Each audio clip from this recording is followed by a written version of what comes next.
a long time ago.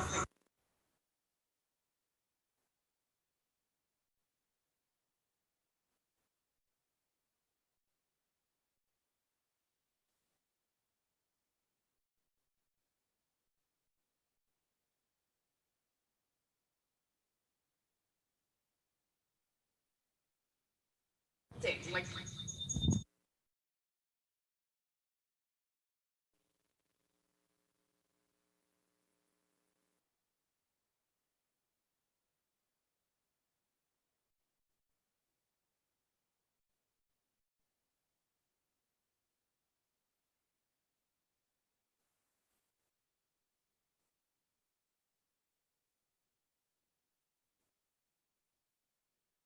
college students. So we see that college students, we are.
You know, we're not teaching peers.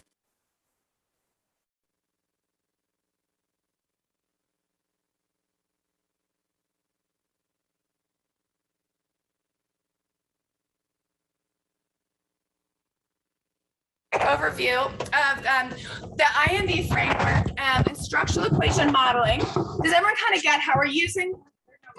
Oh, there's no slides. All right, so pretend.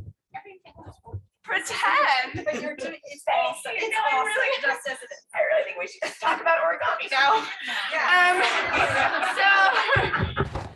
So basically what we're going to do is the IMV model, which we'll show up in a moment, is this lovely map about progressing to ideation, to a plan, to an attempt.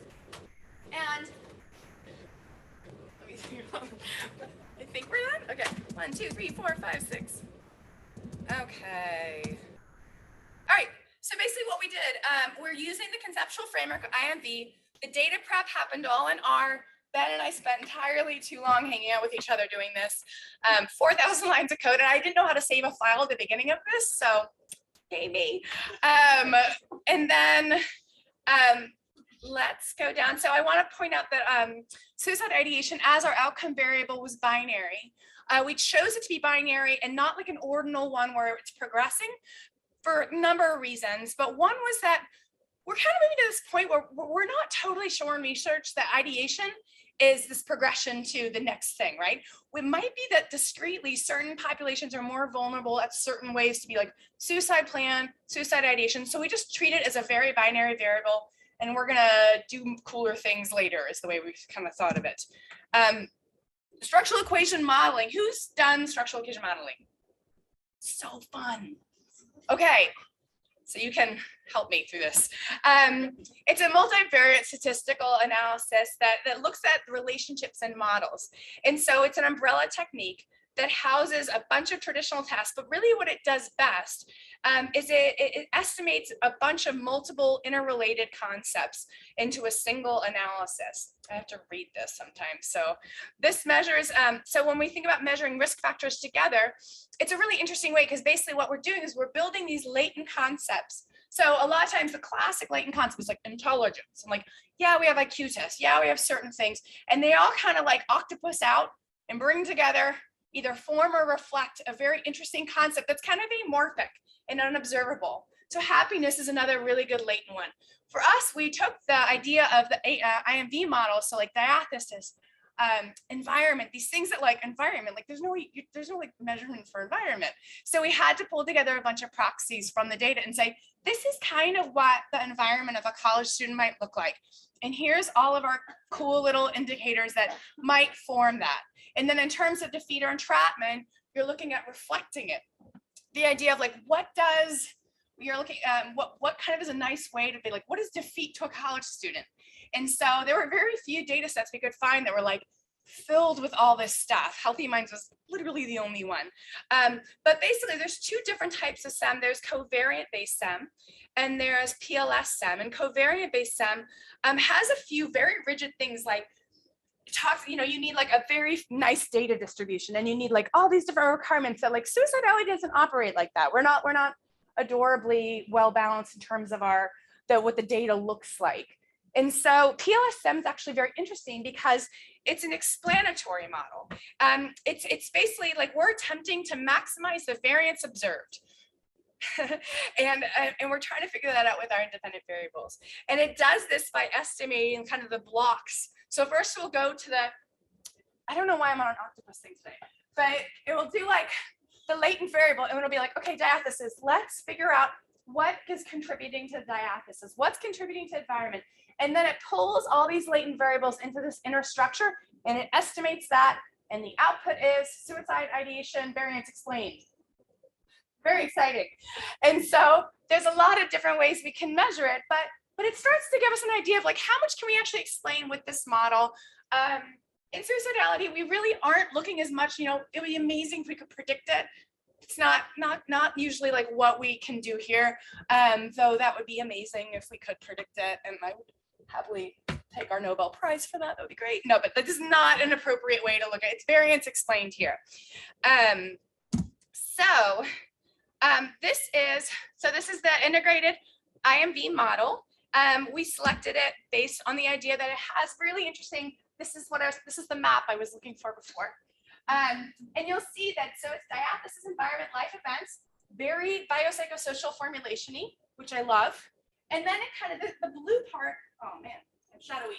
The blue part goes into ideation. And the red part, you're gonna go volitional, meaning like there's something happening. So what they postulated is that diathesis, kind of your priming, your predisposing traits, the environment, college environment, life events, financial stress, failing out of school, grief, loss, all these things, life events are very immediate. And then it goes into this idea, they go into defeat, feeling the feeling that you are humiliated, you have lost it, you are not there, you feel like you are off your game.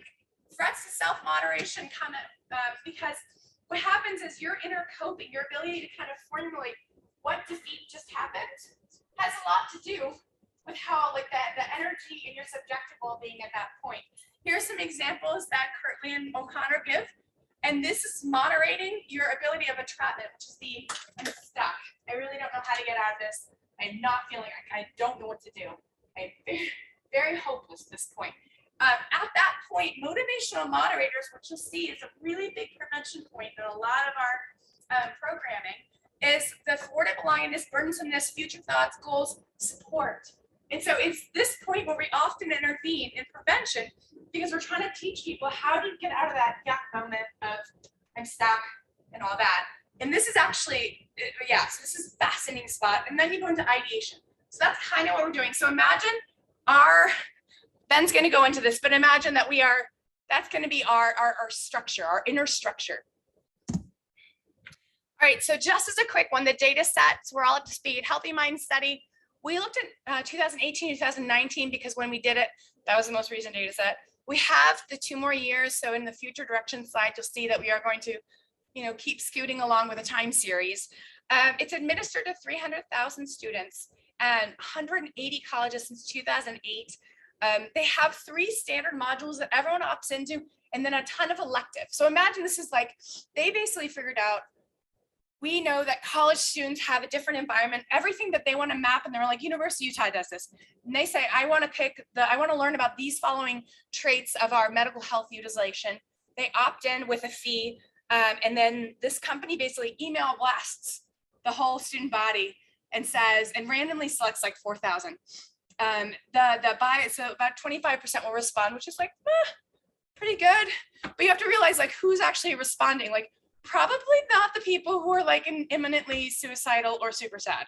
So this is a because of our study, we've looked at a few different things, but we have a restricted data set from them in a good way, which is that we have a little more identifiers. These are the modules that they can choose from. Here's the 3 main ones, and then they can pick from those. They pick 2, and they pick, you know, it's pay to play, so the more you want, the more you pay. But it is it's very interesting, and these are snapshots. So when we think about it, it's going to be a secondary data set, cross-sectional. It is a snapshot of this population. Okay. And then finally, so armed with our literature review and the IMB model and our healthy mind study, we basically crosswalked all these different variables into the IMB model. And so some were obvious, like recent psychiatric crisis, pretty obvious where it goes. And other times, it's, you know, it's interesting, like we have substance use, and substance use, excuse me, lots of talking. Substance use is interesting, right? Because it can be acute or chronic. You can have, it can be something that you use to cope. It could be something that, you know, got a family history of. And so it gets sticky. And so a lot of things go into the nuance of how the questions are asked, where they're embedded, and which modules we could choose from. So we have this big map, and it got super hairy. And some of the pieces, like insomnia, I really wanted acute insomnia in this. And it was only chosen by like one college. And so it was like 1,000 students. And I was like, oh, well, that's not going to work, because now I only have one college. And so there are pieces you're going to see that you're like, dude, you completely left out X, Y, Z. And I promise you, we didn't mean to, but let's talk about it at the end, because I'm actually very curious, because I want to see if we can accommodate a better idea here. So here's kind of where the baseline model fell in terms of pre-motivation to motivation. We were able to account for a ton of things.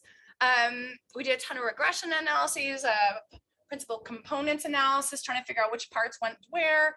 And then we figured out the ones we wanted, and we found a data set. So we started with this massive data set. Look how big that is. And then we got to our initial sample because we had to filter by 18 to 25. There's actually data on medical students and graduate, and that just felt like a very distinctively different thing.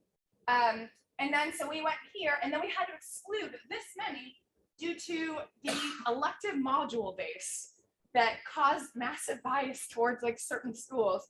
And so we had to stick with basically the original required modules. And so this was like, I was hoping that we could get there, but we didn't. So we got down to this data set. We parsed out to training and testing, and sample is around 9,000. And so I have to brag about Ben, because Ben is amazing. Again, half my age, but yet brain is like, I one day hope to be Ben when I grow up. So Ben is one of my favorite people in the world, and he also taught me how to do RStudio. So we've been partners in crime for really quite a long time. He's put up with me, but he's going to take us through the study process along with Em, and Em's lovely too. She's going to talk us through some of the more nuanced pieces of sexual orientation and gender identity. So Ben, you're up. Yeah. Oh, please.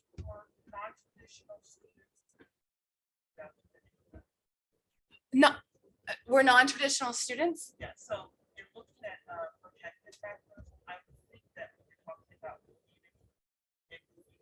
college, take your own family, Yeah. that non-traditional students that were active on campus when they're not in the way, that were living at home. Yeah. And just, you know, Yeah, absolutely. They may be eliminated. I'm not sure. No, they weren't. So I actually, one of the variables I did was looking at community college. Then we had arts and arts college. And we kept everyone on the way that they were eliminated was through the electives. Like if insomnia, for example, we didn't go with that one. That's a bad example. Okay, so if they didn't have, we basically eliminated all the elective modules and had to stick with the base, or else our sample got squashed. And so what you actually found, we didn't do any row-wise eliminations at that point. The sample was stable once the baseline variables were there. And so by like our data frame 10, which is obviously completely not helpful, but basically like we decided our variables and then cut it there, but we had complete information for everyone from community colleges to living on campus to part-time students to anything. If you're between 18 and 25, that was our jam. And we decided not to do 16 to 18 because that's more of an ethical problem in terms of consent. And then we didn't go over 25 because technically that's not our scope. We wanted to stay within that kind of cognitive, socio-emotional discrepancy land. But Ben, come on up and feel free to keep asking questions. This is, we're very informal here, so. Hello. Hi. Nice to meet you. Shauna adopted me like a couple of years ago. And up until that point, I had like no experience in public health or suicidality or mental health academic research. Unfortunately, I actually came from an economics background. So you'll have to bear with me. I'm still a recovering economist. And I'm going to try as best as I can not to like talk too much about numbers on the screen and to talk more to you about what's more interesting, which is why they matter. Though for those of you who share my problem with economics, feel free to come up to me afterwards with more number questions. So I just want to stop on something that Shauna's already talked about for a minute, because what I'm mostly going to be talking to you about is how we think about the statistical mechanics, basically, of what we're doing here. And all of that starts from this original IMV model, because our whole purpose of selecting the model that we did and designing everything that we did was really to try to find a statistical concept that matched this much more important psychological concept. And we wanted to try to as directly map the statistical constructs we're creating to like real things in the real world and industry. And what the whole reason that we chose this model that Sean has talked a bit about, partial least square structural equation modeling, the least catchy model of all time, is it does a really good job of allowing us to pretty much perfectly map on structures in this kind of way. When I say this kind of way, what I mean is you have certain variables that affect others and certain ones that intervene, but those directions go one way and they don't go the other way. And as Sean has talked about, like defeat is not a thing that exists in the world that we can measure. There is no possible variable we could actually look at that would tell us how defeated somebody is, how humiliated somebody is. So instead, we rely upon a bunch of separate variables, none of which actually capture what we're interested in, but each of which is a partial correlate of what we're interested in. And our goal is if we can get enough of those, and we can ensure that these are in fact like correlated and they seem to be measuring the same thing, then we can approximate something like defeat enough that we can start to talk about how important is defeat, what intervenes in defeat, and when does it matter. And I'm going to walk you through how we did that model-wise. So this is the big bridge where we start off with the IMV model, and then we start to superimpose a statistical model. And what you see here is basically the most bland statistical model we could generate, starting from IMV and putting it into something like SEM. So you start off with these pre-motivational latent variables. We load up a bunch of the things that we know about people onto these. We form up something like environment, something like life events, something like diathesis. And once we formed each of these, now we're running what's a pretty standard regression for those of you who have seen regressions before. We're asking questions like, how do we use life events to predict defeat? How do we use defeat to predict entrapment?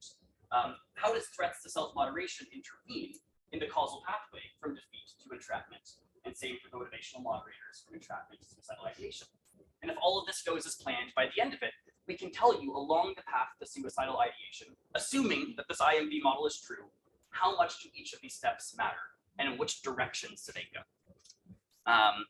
But as we start working with this model, it turns out to be the case that it's not so easy to just paste it on there and have our basic model and start running with it for a bunch of reasons. For one, Sean has told you that some of our data was a little bit limited. We couldn't keep all of the variables that we wanted to. And for another, there was kind of a big what if in relying entirely on the IMV model for constructing our analysis, which is when we look at the results at the end of this, and I'll show you them and we'll talk about them, they'll say things like, this pathway is 50% important. And what 50% important will mean is it's 50% important if the IMV model is right about how people ideate. But if the IMV model is wrong, that 50% doesn't mean very much. So something that we wanted to do as well is, one, to test the IMV model itself with our statistical methods, but two, to ask the question, if we hadn't really seen the IMD model, or if we were skeptical of the IMD model, what changes might we make and how would those show in the data? So we end up testing a couple different variations of our model so we can compare and contrast those. And the last thing before we really go into the model that I want to talk about is one last note on the variables. And Shauna's already done a great job of walking you through a lot of what we had access to, what we used, what we didn't. I won't go too in depth there. But I want to focus on a couple of variables that Em's going to come and talk about in a minute. Those are gender identity and sexual orientation. And we picked out these variables as being particularly interesting for one main reason, which is that there was just like too much data in there. There were way too many types of genders and way too many types of sexualities for our models to handle. And for those of you that have built models using demographic data, you'll be pretty familiar with this problem. If you try to load in a variable into a regression that has 50 different genders, your p-values are going to be really bad. You're just not going to find statistically significant evidence when you ask too many questions of your data. And what we found is that if we were to just load in the original versions of gender identity and sexual orientation, two variables which we know to be some of the most important in asking the question of how do suicidal ideation pathways emerge, well, our model broke and nothing was very important anymore. So we were left with two options from a kind of stereotypical standpoint, which a lot of researchers are often faced with. We can either cut out these minority identities, and then we're missing, in many cases, the most important people we want to be talking about. Or we can keep them in, and then our analysis is insignificant. And both of these we thought were pretty unpalatable. And much of what we spent the last couple months working on has been figuring out how to solve this problem of minority demographics and statistical analysis. So I'm going to invite up Em, who has been the head investigator on this question, to talk a little bit more about how she handled that. Hey everybody, my name's Em. I use they or she pronouns, which is not a valid option on these name tags. And I came onto this project originally for some help coding in R, and I ended up becoming very dissatisfied with the problems Ben was talking about. We had about 15 different 15 different qualities of gender sexuality that every person was categorized under. And they were reduced down to just gender identity and sexual orientation with about 5 levels in each of those. So I wanted to find a better way to reduce the dimensionality of this data. We have 15 columns that we're manually reducing into 2, but this introduces human bias in what genders we choose to exist. So I noticed in particular that we were just deleting the asexual categorization. It wasn't an option in the form people filled out, so they wrote it down in the text box, and I went and extracted all the people wrote that down along with some other groups. I used a principal component analysis algorithm. I'm going to skim over this, but to whom it may concern, this is the process I used. I used a principal component analysis algorithm, which takes in all of our columns of categorizations for gender and sexuality, and returns a shorter list of columns. And these new columns encode all the information, or most of the information, from the original parameters of gender and sexuality, but in less columns. So higher validity, p-value goes down. They can be thought of as sort of a superposition of the original parameters, in that some functions are applied to them to combine them, subtract them, multiply them, and the PCA outputs vectors, columns, which capture the most possible variance in the original columns. The numbers in these might be -12.5 or 0 or something, but they correspond to the original gender and sexuality categorizations. I think this is valuable because not only does it reduce the dimensions, increase our validity, but it also takes the human bias out of selecting which of these categories exist. Yeah. Anything else to add? Thank you.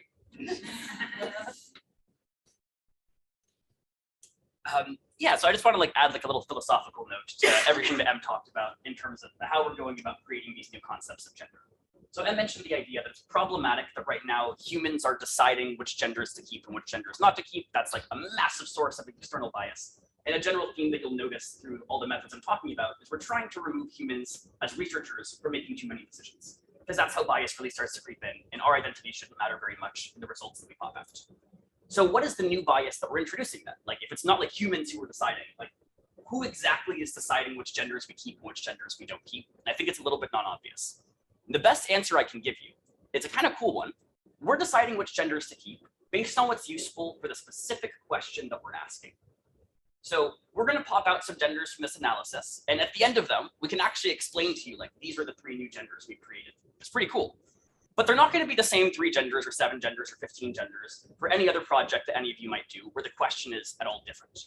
Because the way we construct these genders is by taking this very complicated algorithm that allows us to, combine them in a million different ways. And we choose which way to combine them in by asking the question, which possible combination of all of these genders gets us the best results in trying to use gender to predict suicidal ideation? And whichever way of construing them turns our new gender variables into the most possibly predictive gender variables we could. Now we're happy with them, and now we say that's what gender is. So it's something that only is like a meaningful definition in the context of asking for this particular data set, this particular causal question, how should we define gender to maximize how useful our model is? That's what we've got here. And part of what's really exciting about this is it's no way specific to gender. It's no way specific to sexuality. You can do this with any other kind of high dimensional demographic data or any other kind of high dimensional categorical data for that matter. And we're looking into ways to expand it to a number of other settings where you're dealing with minority data weights. Fun stuff. And yet the result of all of this is kind of a mess. Like I wouldn't want any of you to have to actually read through these results. I'm very sad that I had to personally. It was a rough weekend. But this is where it kind of stops mattering that this is hard to interpret. And that's really the goal of all of this, is as researchers, it shouldn't be up to us to be able to understand like row 19 out of 20 of the results of like section A of our model, because like we're going to make mistakes and we're going to make bad choices. But the more that we automate the way that variables are selected for our models, the more that we automate the way that variables are defined for our models, the more that we automate which models we use, the more that it kind of stops mattering how complicated of a slide this is. And instead, we get to move towards these entirely internally coherent ways of posing a causal question, giving it data, and getting results. And I want to walk through a couple more of the steps that we took towards this end goal of removing our individual roles as researchers. And one of those that I'm most excited about is measurement model trimming. Again, not a very sexy title, but I promise a sexy concept. So our measurement model, as Sean has talked about a little bit, is where we go to each of these latent variables, like defeat for humiliation, and we try to define what composes them. And this turns out to be a bit tricky because, as Shauna said, Shauna spent like 3 to 6 months before we even met, just picking what the original set of variables to be mapped onto each of these was. I'm so glad this was before I was involved. It sounds terrible. And we don't really have a great way of making those decisions. Some people think you should add a lot of them. Some people think you should add a few of them. Some people disagree on which ones go where. And again, it probably shouldn't come down to people making decisions. The way we approach it is with a trimming model that says, give us all the variables you have.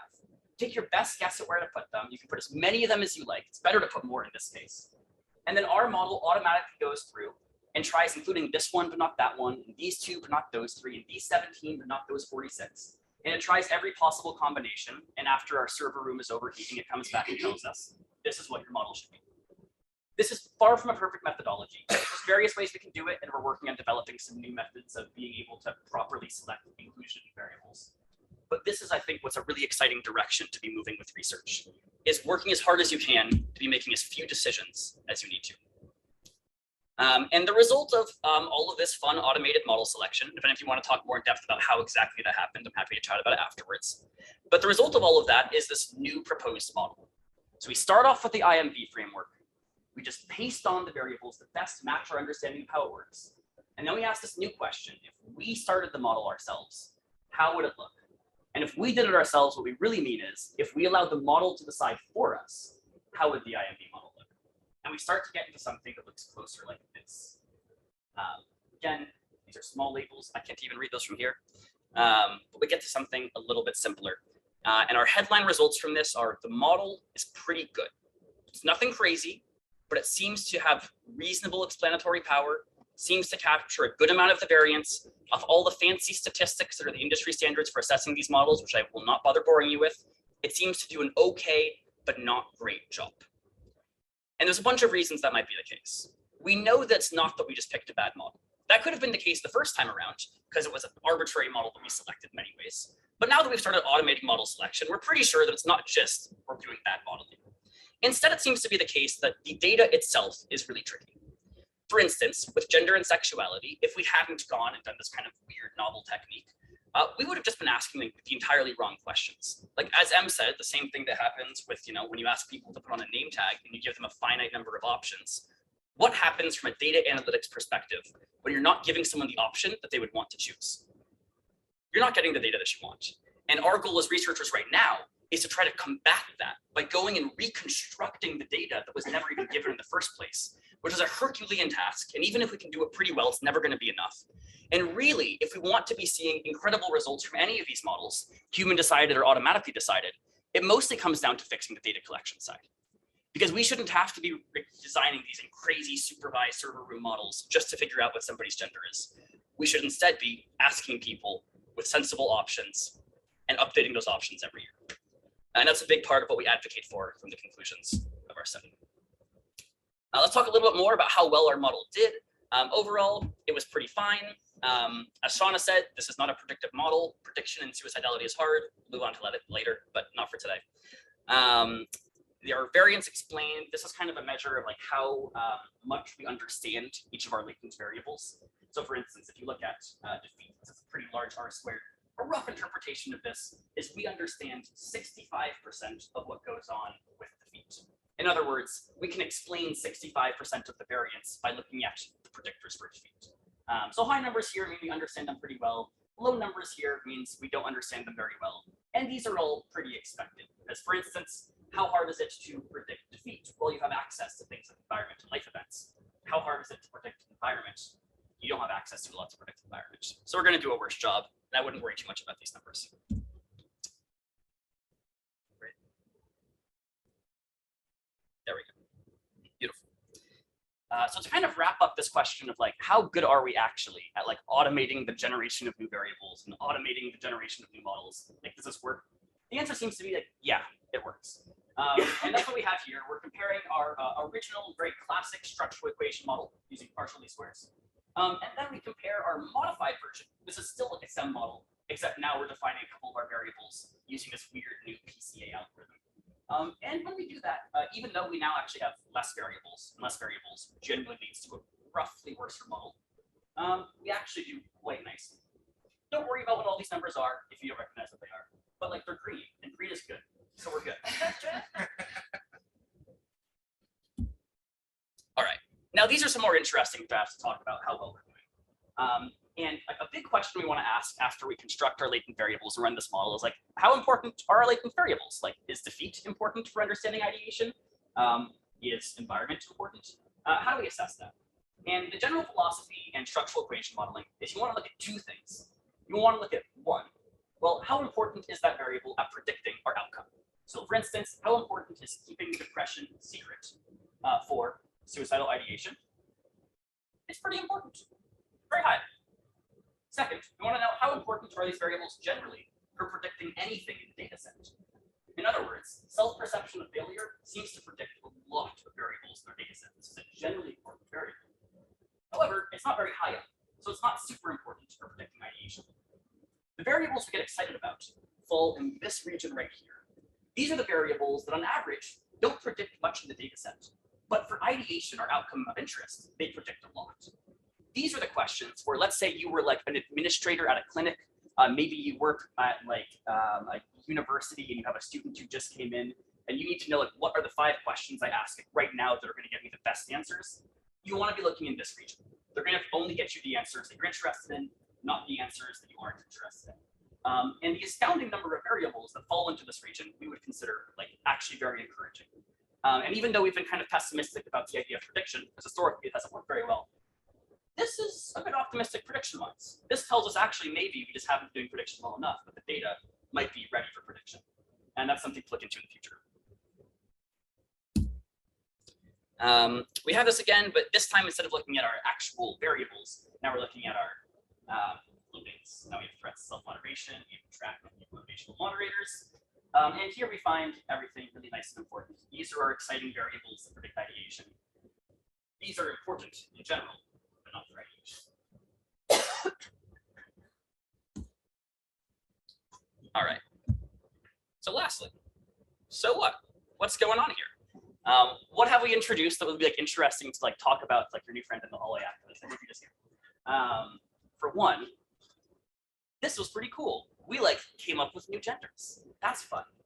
And this is something that you can do really consistently. And my guess would be a lot of you are going to be working on some project where at some point you're doing some data analytics. And at some point you're working with some variable like gender or race that has a lot of minority characteristics. And you're going to find that you actually want to drop them. And you're going to be astounded that you want to drop them. You're going to want to drop them. And you shouldn't. You should try this. So that's one big takeaway. If you're interested in this, and you want to talk about how to implement it, because I haven't found any really good guides on how to do so available, come up to me after, we can talk about how this works. Come talk to that. Second, this is quite exciting. We can start talking about impact of modeling choices. So I explained earlier that it's bad that humans are making modeling choices. Like we should try to do a little bit less of that. We want to do some of it, but a little bit less of it. But now not only can we say that it's bad and can we try not doing it, we can actually like measure how bad it is. We can go around, we can look at models that different researchers have picked themselves. Then we can have our robots come up with their best model and we can start comparing them and looking at models out there that real world practitioners are using and doing things like scoring them or making recommendations for how to amend them. And we can do that in a systematic way. What else can we do? Well, we can all of a sudden start combining a lot of weird models. I didn't go through and talk about all the weird models that we ran, because I don't think that's very fun, but I'm happy to afterwards. But what we basically learned is you can kind of just keep stacking models, and in most cases, it doesn't get more dangerous. Now, like, you know, have your like stats friend there behind you to guide you. But it's okay to use multiple things. And something that we're finding is that using more complex models and using ensemble models is allowing us to get a lot more out of our data and to respect the original variables a lot more, especially when we have to do a lot to get our data to the point to use it. And then the last one is like prediction. Is prediction of interest? Is prediction possible? Coming into the project, it seemed kind of unlikely, hence we chose a method that wasn't designed for that. Coming out of the project, it seems pretty possible. So one thing that we'd like to be doing is talking about doing latent XG boosts. I'm not sure, has anybody heard of XG boosts? Raise your hand. Okay, not an XG boost crowd. And that's kind of what I expected, because this is a method where like you could find like 20-year-olds do data science competitions and they'll know what this is, but most academic researchers I speak to have never heard of it. And this is the kind of model you want to use if you're doing prediction. XGBoost is a model where you start off with a really basic linear regression that some of you may have seen, and then you're wrong about your regression. You do some predictions, you find how wrong you are, and then you try to predict how wrong you are with another regression. You do your predictions again, you find out how wrong you are, and then you try to predict how wrong you are again. And you can kind of just like infinitely predict your own errors. Statistically, no one has any idea what's going on here, but empirically it works and it predicts things. And my argument would be we should be a little bit more open kind of as a field to doing things that like are statistically a little bit like weird and novel and unsavory and empirically just seem to work. And I would love to see if this data could actually predict suicidal ideation if we were to use a model that was designed for it. Yeah. And this whole concept, and one of the reasons I love bringing Ben in is his behavioral economics background is fascinating, especially to me who comes from a clinical background. And it makes a lot of sense. It mostly is in a foreign language. Ben has to translate most of it for me. But it's fascinating. And the idea that we could use this on bigger scale. We both are working on a project with Safe UT, which is our main crisis line out in Utah. And things like this are really coming up as interesting, viable solutions. All right, on a clinical note, there's a few big things I want to talk about is that the base, so we did a bad job, notably. With motivational moderators, we didn't capture enough variance that we wanted to. It wasn't meaningful, which is weird because that's like what a lot of our prevention efforts are on. So you would think we have so much data that would be so interesting. And how you interpret that is kind of up to yourself. But I really do feel like we need to ask better questions in data. We need to ask better questions in clinics. And so when we're thinking about thwarted belongingness or burdensomeness. Like we ask the PHQ 9 and then are like, oh, did you answer 9? That's that. Wow, let's put you over here. But a lot of people don't have that language. That is not a great way to screen for any suicidality. And in pediatrics, I'm come from a pediatric MP background. We're moving towards an all screening all the time, no matter who you are for suicide. And that brings up an interesting question too, is how are we going to ask the right questions? And so looking at models like this, you start to think about like, all right, well, wait, what's the most bang for the buck? If we ask someone if they have that ideation, is that going to give us the right answer? Probably not. So models like this can start to give you a sense of where people are answering and how. I want to bring up one thing about the IMV model that I really felt was lacking. We talk about PTSD and trauma as a big piece, right? And so that can be loaded into the diathesis as a pre-existing thing. It can also be more of a, life event and immediate trauma. But we don't talk about post-traumatic effects enough in threats to self-moderation. And I want to introduce that as a really important thing, is that sometimes we don't have insight on who we are and how we deal with trauma. And so when you get a defeat and you have a triggering event, what that cycles into, and are our models, which they're not, spoiler alert, based on, can we find different ways to bring up or scale that, make us, not sure, but that's one of the big things I was like, oh, that is really, really lacking in our research and lacking in our clinic. We ask about trauma, but we don't talk about what it looks like and it plays out in the present, especially in terms of our own coping. And also, I'm someone who very much, if you look at the data, one of the cool things with SEM is you can cut it by groups. You can do fun things with it to kind of say, okay, how does this group go through this pipeline? And a lot of times, if you are, let's say you are Black, gay, cisgender, living in Utah, you're probably not going to primary care necessarily to talk about ideation. You're going, our data would say you're going to your peers. So how are we prepping where people are going in the right way? And you can use models like this. I don't think PLS is great for this. It's a little, but the idea is that we should be building towards this idea of giving care where people are going and giving people the right message at the right place at the right time, right? Otherwise, there's so many things we would love to do. I do want to point out defeat and entrapment are noted. Some people think they're the same. Some people are just like, no, they're highly collinear, but they are distinctly different. In SEM, that's a problem because you don't want high collinearity in your intermodal structure. It uses an OLS backbone. So as we move forward, thinking about ways to conceptualize entrapment as its own thing. So one of the reasons why I think our motivational moderators fell flat is because I think that we kind of messed up the back end of that OLS regression. We don't have a lot of options. We didn't have those proxy variables that we could plug in. But as we move forward and you develop your own stuff, I really recommend going after kind of these like good meaty spots. We think motivational moderators are so important. We think entrapment is so important. Why don't we have measures for this? Are we doing this in clinic enough? Anyways, there's a lot going on here. Also the interaction effects, we don't have that. That would have been amazing, right? Is the idea of like, what are these microclimates of mental health at certain colleges? We didn't have an ability to make interaction effects. That would have been awesome. So as we move forward, one of our papers might be towards HMS and be like, here's what we think you should do. But until then, we will stop ourselves. A study limitation that is secondary. It's a snapshot of the world in 2018 to 2019. We had some problematic OLS where the entrapment, again, defeat entrapment or iterative and collinear, which is not cool. We had a lot of data missingness. We would have loved to do a lot of the interesting elective modules, but we had to kind of draw the line where we drew the line. And then there's a lot of non-response data. That is interesting, right? Who is not responding to all these questions and then not responding to that one? Like, this is very interesting. Are the people who write in funny things like I'm a toaster, who are they? It's like we had so many helicopters and toasters and there's all these different nuances, and thank goodness I have Em and Ben because they were like, no, that means something. And I was like, oh my gosh, it does. It's like, I'm very 42. So I think there's so much important knowledge that we need to look at when we're maybe disregarding these right-in answers that are like, yeah, there's some of them are like even mean to the researchers and you're like, oh, who are these people? That's kind of fun. So that's kind of the study limitations. There's a lot.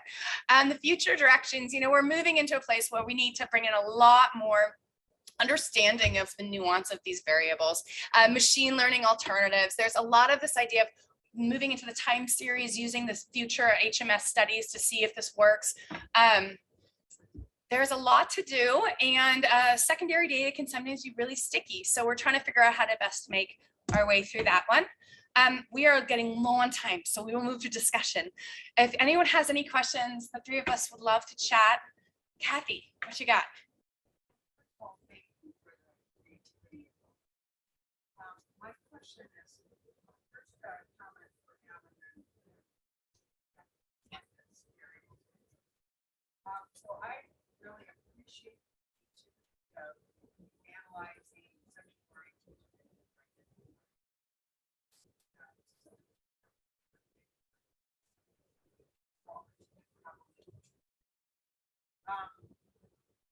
That said, this is a snapshot, right? Because as you're describing this, language is changing, how people identify are changing, people themselves are actually changing. And so I would appreciate that you said we have to look at this again every year, right? But that is going to be a train wreck for longitudinal data. If the variables are different over time. So that I think is a concern, though you're capturing. What's exciting is you're capturing what's happening in the world in real time. But again, it's just a snapshot. But when I saw your slide, this is now a contained map, but this is now a back question. When you had variables of interest, I didn't see gender or sexual orientation there. That's a great question. Let's take a look. That seems like that's a big piece of the work. There you go. Oh, here. Am I seeing Oh, it? was this generated pre the PCA? No, it should Or be. is it? It should be the triangle going that way. It's right here. Oh, very low. Oh, there it is. Yeah. Yeah. Wait a minute. So, but gender PCA2? Yeah, but you're right. It is. It's not showing to be. There's also gender So that's a one. better performing variable Exactly. than it looks, I Yeah. would say. Because like, Little lady eyes, I didn't see that. I mean, come on. How did you not notice this triangle is- number 17? I feel like I produced Nice this on like visualization, MS right? DOS. Like Yeah. this was the output was So the sound. my reading of that is it appears, but it is not a big play. That's the second principal component, though. I don't know where the Yeah, what's the one first is, but I know it's necessarily stronger.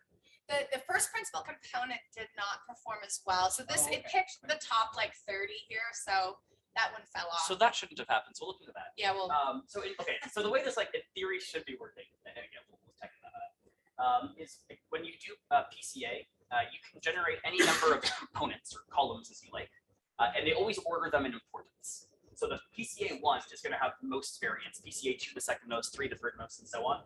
So if this is the most important one, we did something wrong. Probably me. I'll just look at that. But second off, the interesting thing to note about this variable is even though it looks like the numbers are kind of small, this is actually like a great variable, like really, really good. When you're thinking about how good a variable is, the better thing to think about is like the slope of the line to it.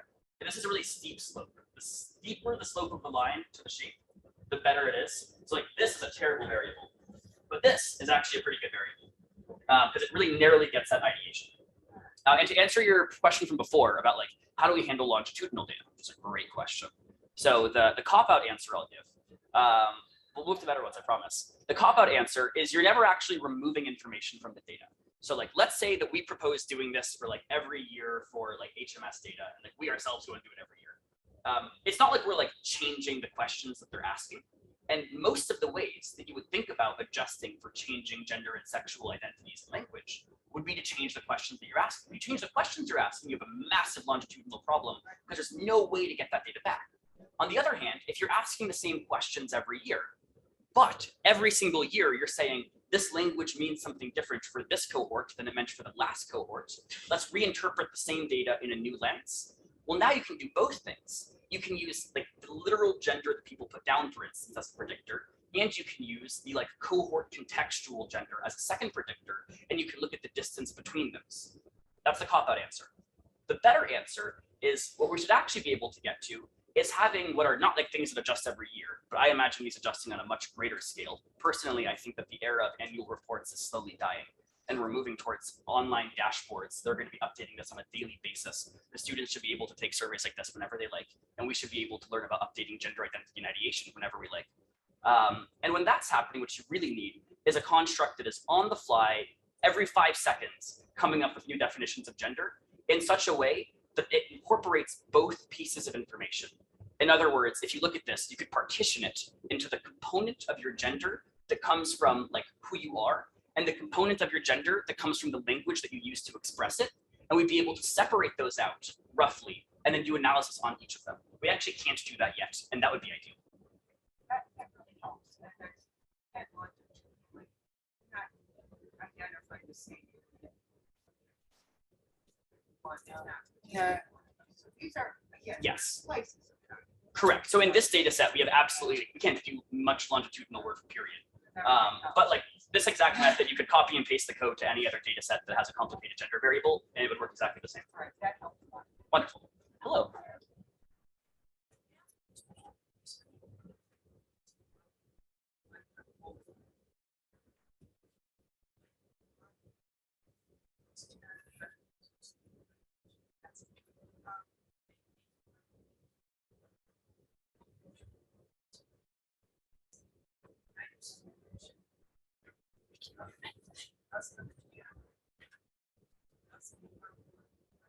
Sure.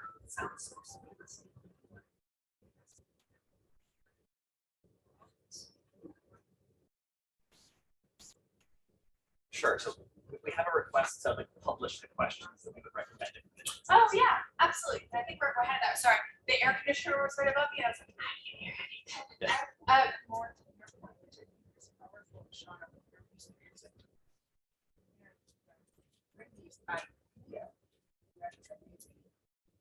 questions. Look at two, but-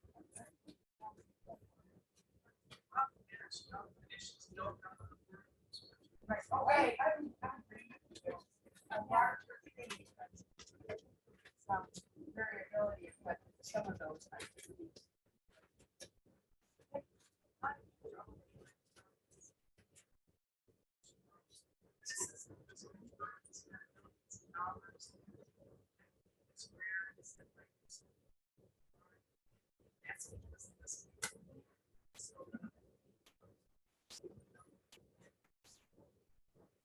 Big things that as I just read clinical faculty about cannabis. I'm just writing, I UCSF when I come there. One of the things we did was simulations in a lower risk environment for young clinicians to ask and awkwardly learn how to stumble over themselves and ask yourself to figure right. We need to very much lay it out, and I highly suggest one of the big things we did, which I loved, is we had we set up this simulation where we had students from who were aspiring young health professionals from Oakland, who came from homeless backgrounds, LGBTQ, minoritized backgrounds, and they were our actors. And so what happened is we brought them into the simulation and we said, okay, go do this. And then we loaded their script with social determinants of health, suicidation, and then we saw which students were able to not only uncover unmet social needs and uncover that this actor was ideating. And that was interesting because you would see, there were a few people who killed it. Amazing. They were fantastic. There were some people who missed everything. And that was like very scary and concerning that they completely missed the entire script. But most people fumbled in the middle in a great way. And so what happened at the end of the simulation with teaching people is that we would say, okay, now have a conversation with the youth that you just interviewed. And they'd be like, you know what? It kind of pissed me off when you did this. You didn't refer to my right pronouns. You didn't do this. So it was this wonderful exchange where the patient became the educator. And so things like that, I think, are really important. And you're right. We should actually write this down and send it off. And I think a lot of the ways when we move into this thing of screening every child, let alone adult, again, pediatrics, but we need to ask better questions. And you're so right. We need to do a much better job of giving people the ability to fumble through and learn how to ask. And so they're not doing it live with a patient or in a high-risk obese situation or when the world is really, really tough and everyone's, so I think there's so much to do clinically. But that's why I'm thrilled to be on my clinical faculty now. So yeah, you make happy. And just to add a little bit more to that, and I'll go to the next question, I promise. So it's certainly true that like Shauna's like so good at writing questions and could probably just like write up some questions like right now, send them out to somebody, and I'm sure that would be like a market improvement over like the average in a lot of cases. But it'd be really hard for us to actually like back up what we're talking about with any of these nice numbers. There would be like no connection there. And the main reason for that is that the only way to back them up with numbers is to have experimented with a lot of them and then seen which ones work. And that's not what we have. We have one set of questions that people have asked and a lot of answers for those. What we need is a lot of questions people have asked and a lot of answers. So if you actually wanted to ask the question, like how optimally should we pose these questions?